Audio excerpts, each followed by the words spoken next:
it's not about just the market performance over a long period of time, because we all know, has the market performed, the equity market over a long period of time, has it done well?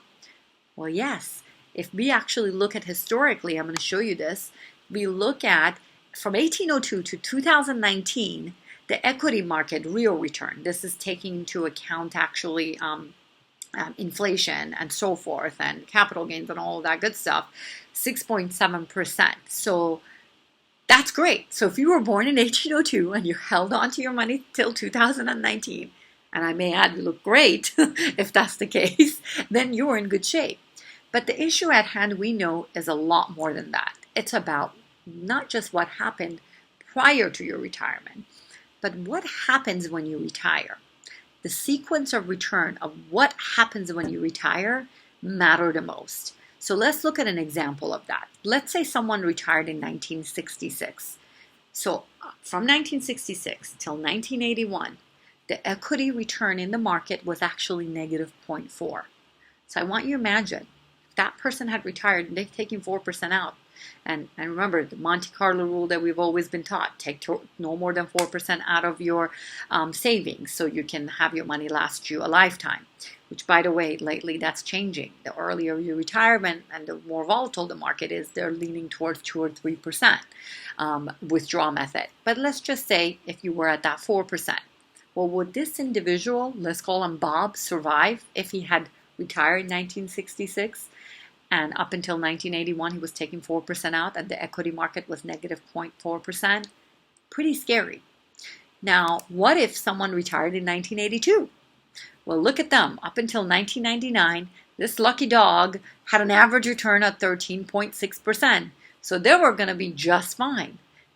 Again, by pure luck, happened to be that the retirement coincided with the upside of the market first before the negativity.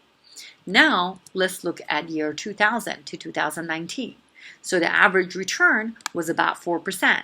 So you can see how it all matters when you retire, because we just don't know how these sequence of returns are going to work. Are they going to be in your favor or they're not? So if you're just going, I'm going to be in an equity market and I'm not going to worry about it, these are the things why that sequence of return has to have you thinking that it can't be that I'm going to always be okay. You have to really have a strategy in place for it. So let's take a look really quickly as an example of two brothers. Here we go.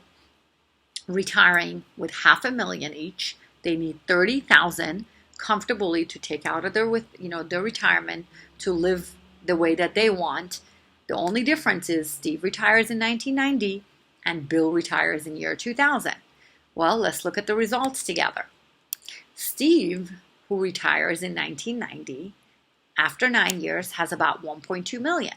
Well, is he going to be okay? Pretty sure he's going to be okay if he continues taking 30,000 out, unless he has, some crisis and starts buying a Lamborghini. He's going to be in good shape. But let's take a look at his brother, Bill. He retires in 2000, same investment, $500,000, taking 30,000 out. 9 years later, what do we have? 156,000. So is Bill gonna be okay?